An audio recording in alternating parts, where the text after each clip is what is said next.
Hello दोस्तों, मेरा नाम है सुमित कुमार। स्वागत है आपका अपने YouTube चैनल जिसका नाम है ट्रस्ट टॉक्सिक।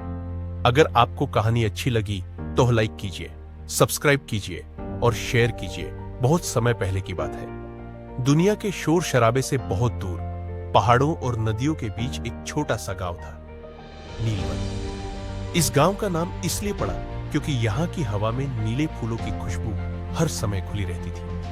नीलवन में न कोई जल्दी करता था, न कोई जोर से बोलता था। सूरज यहाँ धीरे धीरे उगता था और चांद भी बड़ी शांति से निकलता था। नीलवन में एक लड़का रहता था, आरव।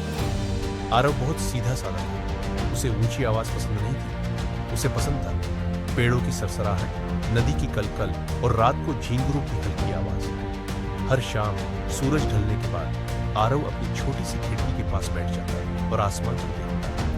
उसे बादलों की चाल देखना अच्छा लगता। कभी कभी उसे लगता जैसे बादल भी नींद में चल रहे थे। नीलवन की रातें बहुत खास थी। जैसे ही अंधेरा फैलता, हवा ठंडी हो जाती। लोग अपने घरों में दीपक जलाते।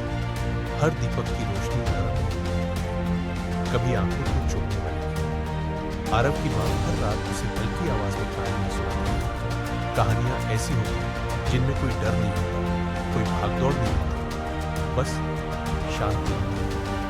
एक रात जब चांद थोड़ा ज्यादा दूर और उजला था, आरव को नींद नहीं आ रही। वह करवट बदलता रहा, लेकिन आंखें बंद होते ही भी मन जागा रहता। तभी उसे खिड़की से बाहर कुछ अजीब सा दिखा, नीले रंग की हल्की सी रोशनी। वह धीरे से उठा और बाहर झांका। आंगन में एक छोटा सा नीला हिरण खड़ा था। उसकी आंखें बहुत शांत थी, जैसे वो कह रहा हो, डरो मत।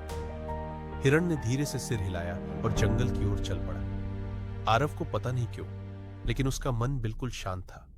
उसने चुपचाप चप्पल पहनी और हिरण के पीछे पीछे चल पड़ा। जंगल में घुसते ही हवा और भी ठंडी और नरम हो गई। पेड़ ऊंचे थे, लेकिन डरावने नहीं। उनकी पत्तियां धीमी आवाज में हिल रही थी, जैसे लोरी गा रही हो। नीला हिरण धीरे धीरे चल रहा था। आरव के कदम भी अपने आप हल्के हो गए थे। कुछ देर बाद वे एक खुले मैदान में पहुंचे।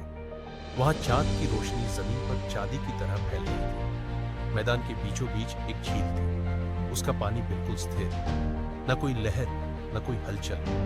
नीला हिरण झील के पास रुका। आरव भी वहीं बैठ गया। जैसे ही आरव ने झील में देखा, उसे अपना चेहरा नहीं दिखा। उसे अपनी थकान, अपनी चिंताएं दिखी, और फिर वे सब धीरे धीरे पानी में घुल गए। उसका मन हल्का हो गया, सांस गहरी हो गई।